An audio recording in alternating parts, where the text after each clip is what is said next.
बहुत स्वागत है आपका। आपके साथ मैं हूं ललित प्रजापति। शुरुआत करेंगे बड़ी खबर के साथ। इंदौर से बड़ी खबर। मध्य प्रदेश में ओबीसी पर सियासत लगातार जारी है। राज्यसभा सांसद विवेक तन्खा का बड़ा बयान। सुप्रीम कोर्ट के फैसले के बाद उन्होंने कहा कि अब रिव्यू की गुंजाइश नहीं बची है। बीजेपी सरकार की चूक से ओबीसी अपने अधिकार से वंचित हैं। पंचायत और निकाय चुनाव में ओबीसी को पर्याप्त प्रतिनिधित्व मिले। कांग्रेस ये सुनिश्चित करे कि ओबीसी के साथ अन्याय न हो। कांग्रेस ने 27% आरक्षण का वादा किया है। माना यह भी जा रहा है कि कमलनाथ आज औपचारिक घोषणा कर सकते हैं। मध्य प्रदेश में 56% से ज्यादा ओबीसी वर्ग की आबादी है।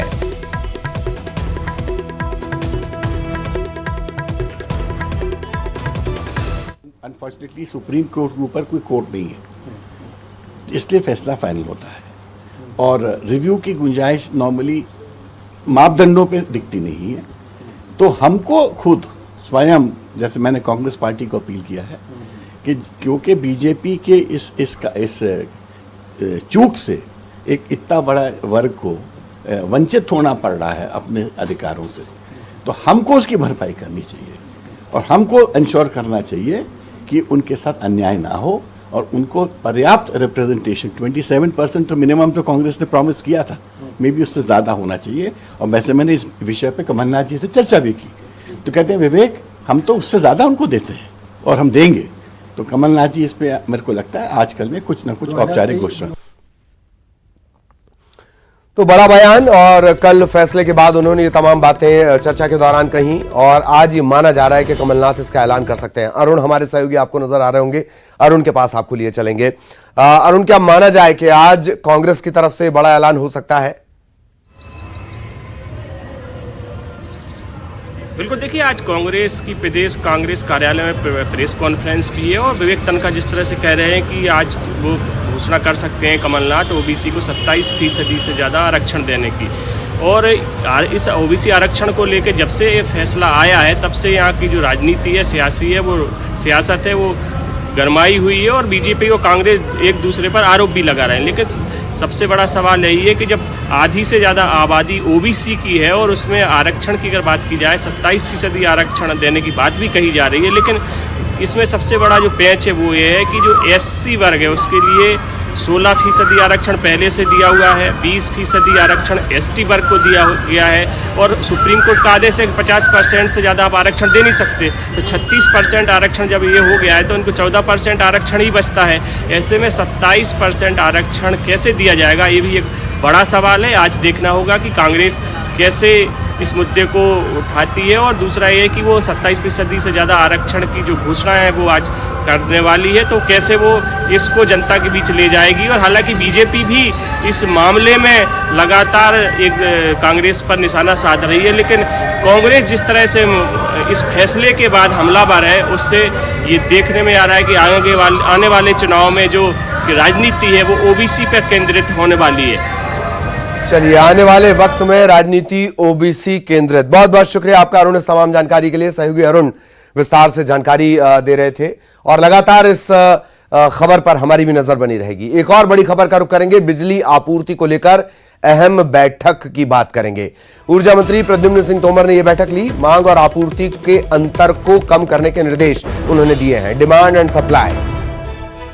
सप्लाई के बीच जो बड़ा गैप बन गया है, बड़ी खाई बन गई है, उसे कम करने के निर्देश दिए गए हैं। पावर कंपनी के एमडी ने यह भरोसा भी दिया है कि 15 दिन में बिजली की उपलब्धता बढ़ जाएगी।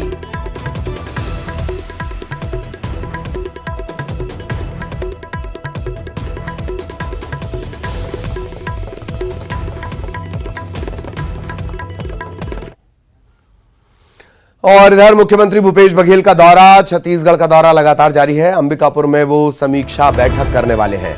सर्किट हाउस में अधिकारियों के साथ आज उनकी समीक्षा बैठक होगी। आज वो सीतापुर विधानसभा क्षेत्र का दौरा भी करेंगे। इसके अलावा मंगरेलगढ़, राजापुर और सरमना गांव का दौरा करेंगे। तीनों गांव में भेंट मुलाकात कार्यक्रम में शामिल होंगे मुख्यमंत्री भूपेश बघेल।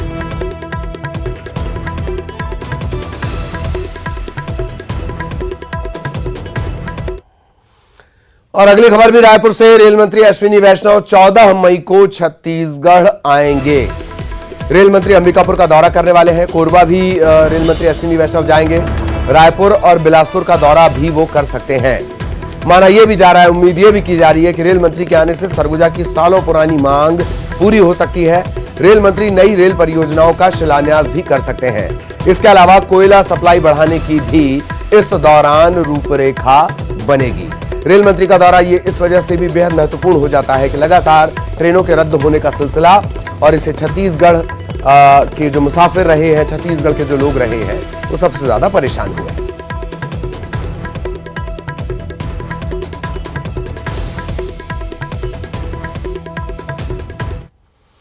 रायपुर से बड़ी खबर, कांग्रेस संगठन चुनाव में 15 मई के बाद आएगी तेजी। संगठन चुनाव के लिए बूथ कमेटी तक जाएंगे डीआरओ। बूथ कमेटी से जो नाम मिलेंगे उन्हें एक बंद लिफाफे में पीसीसी को सौंपा जाएगा। मई के आखिर तक जिलों के चुनाव संपन्न कराने का लक्ष्य रखा गया है। संगठन चुनाव की कवायद अब तेज कर दी जाएगी। 15 मई के बाद इसमें तेजी आएगी। बूथ कमेटी से जो नाम मिलेंगे उन्हें एक बंद लिफाफे में पीसीसी को सौंपा जाएगा।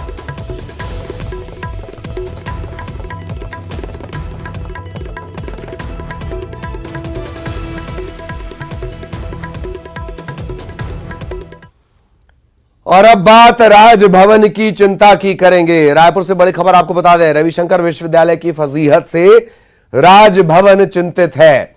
राजभवन ने विश्वविद्यालय से पूरी रिपोर्ट मांगी है। उच्च शिक्षा मंत्री और सीएस को भी राजभवन की तरफ से पत्र भेजा गया है। राजभवन के हस्तक्षेप से मामला अब सुलझने के आसार हैं। सबसे बड़े विश्वविद्यालय में संपत्तियों की कुर्की जारी है। लगातार ये खबर हमने आपको बताई है। यही वजह है कि इसकी फजीहत के बाद अब राजभवन इसे लेकर चिंतित है, मतलब राज्यपाल इसे लेकर चिंतित है। उनकी जिम्मेदारी है, तमाम जो विश्वविद्यालय हैं वो राज्यपाल की जिम्मेदारी में होते हैं राज्य के, और यही वजह है कि अब राजभवन से एक पत्र लिखा गया है, पूरी रिपोर्ट मांगी गई है।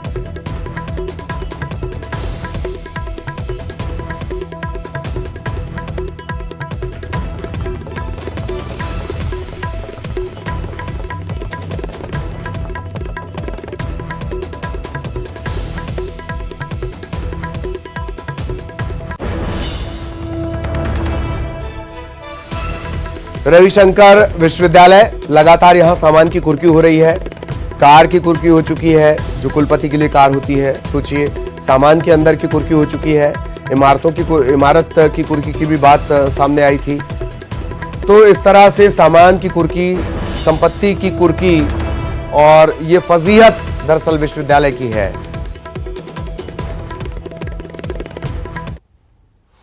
प्रधानमंत्री मोदी के 2014 में पहली बार देश की बागडोर संभालने के बाद 30 मई को उनके कार्यकाल के 8 साल पूरे होने जा रहे हैं। मोदी सरकार के 8 साल पूरा होने पर बीजेपी इसे सुशासन और गरीब कल्याण के तौर पर मनाने जा रही है।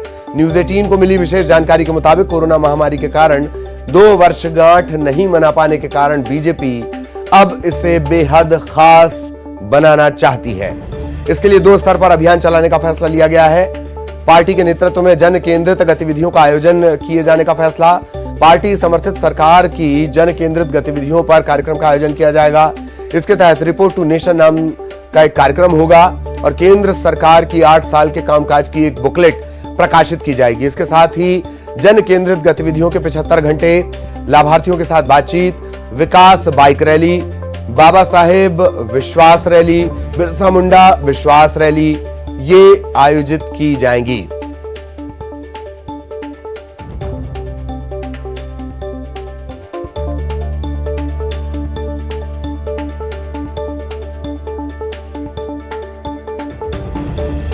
और सहयोगी विनीत इस वक्त हमारे साथ जुड़े हुए हैं। विनीत, पूरी जानकारी विस्तार से। बेहद खास इस आयोजन को बनाना है, वो भी तब जबकि 2 साल तो कोरोना के चलते खराब हुए। जी निश्चित तौर पर ललित, मैं आपको बताना चाहूंगा कि बीजेपी ने खास तैयारी की है 8 साल के जश्न को मनाने की, क्योंकि जैसा कि हम लगातार अपने दर्शकों को बता रहे हैं कि कोरोना के कारण जो बीजेपी उस व्यापक भव्यता के तौर पर नहीं मना पाई थी।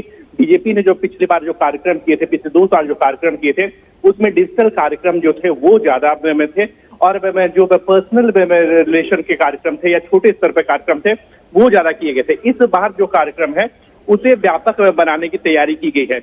एक बड़ी बात मैं आपको बताना चाहूंगा कि जो न्यूज 18 को एक्सक्लूसिव जानकारी है, जिसमें 8 साल की जो बनाने की जो बात की जा रही है, सेवा, सुशासन और गरीबी कल्याण के तौर पर बनाने की बात की जा रही है। जो थीम रखा गया है बीजेपी का, सेवा, सुशासन और गरीब कल्याण, इसको थीम में रख करके कार्यक्रम को मनाने की तैयारी की गई है।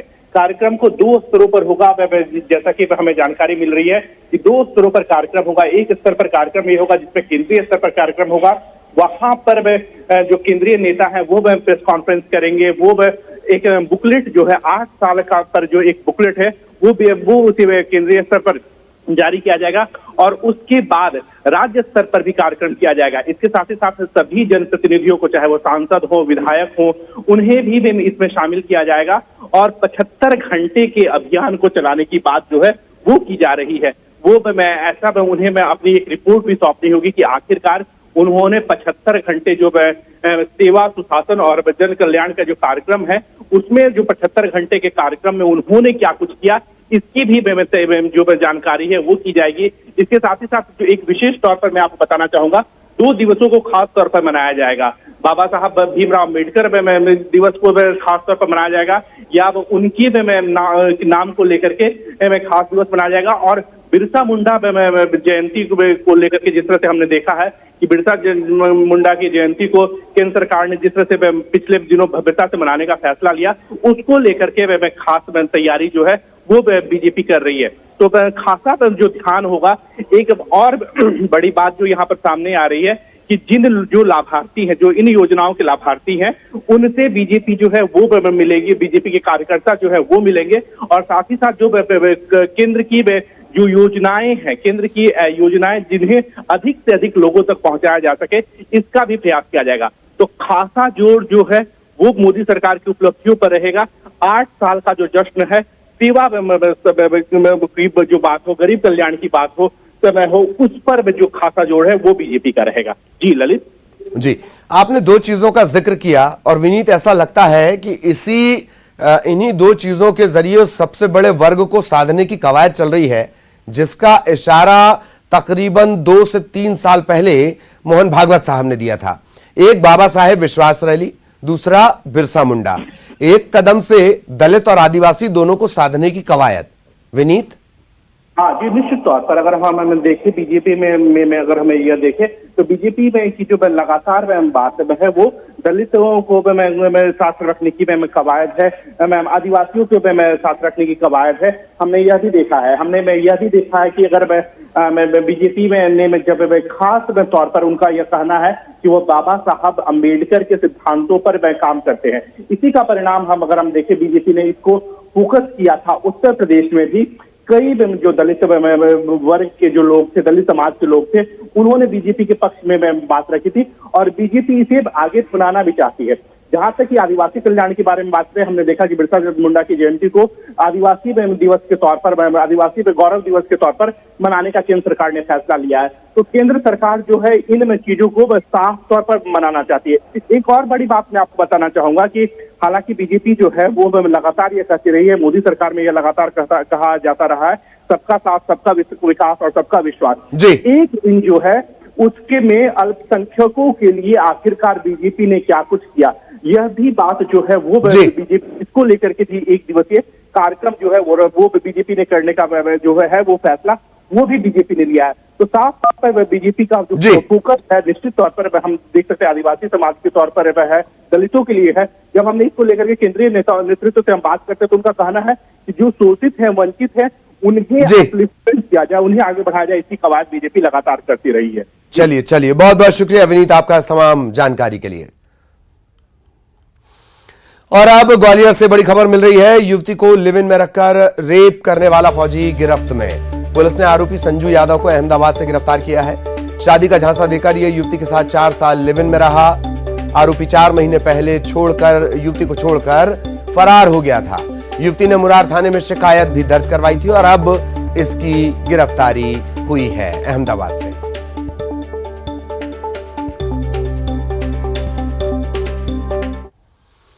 खबर भोपाल से। भोपाल के रेल कारखाने में ही ठीक होंगे ट्रेन के रैक। भोपाल रेल कारखाने में जनवरी 2023 से शुरू होगा पीओएच का काम। हर 2 साल में रैक का एक ओवरहीलिंग का काम किया जाता है, पीरियाडिक ओवर हीलिंग अब ये यहीं पर की जा सकेगी।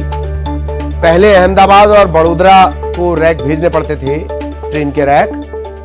बीना में प्राथमिक सुधार के लिए मेमू शेड बनाया गया है। ट्रेन चलाने में आने वाली दिक्कतों के चलते यह फैसला लिया गया है।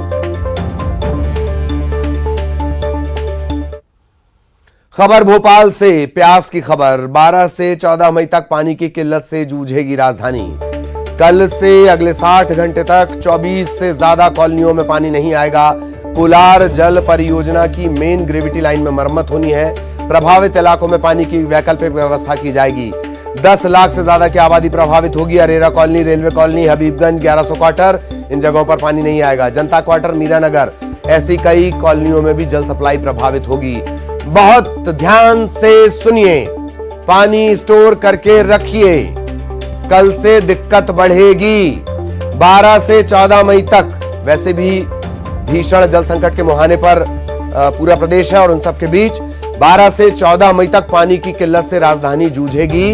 कल से अगले 60 घंटे तक 24 से ज्यादा कॉलोनियों में पानी नहीं आएगा। कोलार जल परियोजना की मेन ग्रेविटी लाइन में मरम्मत होनी है। प्रभावित इलाकों में वैकल्पिक व्यवस्था का दावा किया जा रहा है। उनके दावे से ज्यादा अपने ऊपर एतबार करिए, पानी को स्टोर करके रखिए। 10 लाख से ज्यादा की आबादी प्रभावित होगी। फिर से सुन लीजिए, क्या आपका इलाका इसमें आता है? Arera colony, railway colony, Habibganj, 1100 quarter, जनता क्वार्टर, मीरानगर, यहां पर पानी की सप्लाई प्रभावित होगी।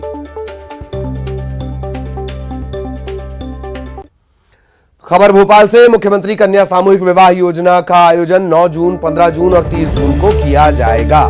बैरसिया और फन्ना में 30 जून की तारीख तय की गई है। सामूहिक विवाह कार्यक्रम में विवाह कराने पर योजना का लाभ भी मिलेगा। योजना के लाभार्थियों को 55,000 की आर्थिक मदद भी दी जाएगी।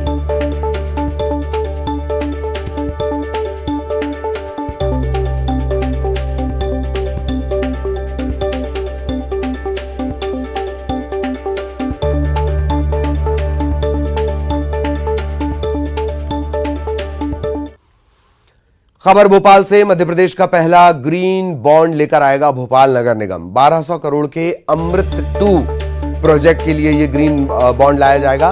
शहर की वाटर सप्लाई के लिए इस बॉन्ड के जरिए रकम जुटाई जाएगी। ग्रीन बॉन्ड जारी करने वाला प्रदेश का पहला नगरीय निकाय बनने वाला है भोपाल नगर निगम। ग्रीन बॉन्ड से जो राशि जुटाई जाएगी, जो पैसा जुटाया जाएगा, वो पर्यावरण से जुड़े प्रोजेक्ट पर खर्च होगा, ऊर्जा संरक्षण जैसे प्रोजेक्ट पर खर्च होगा।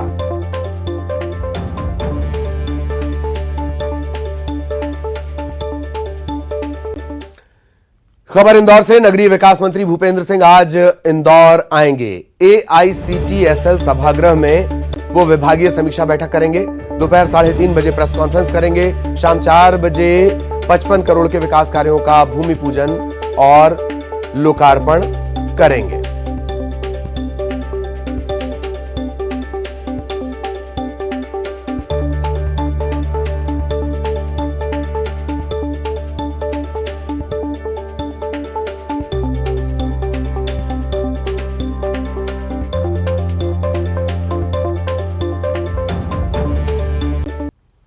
और इसी के साथ इस बुलेटिन में इतना ही। नमस्कार।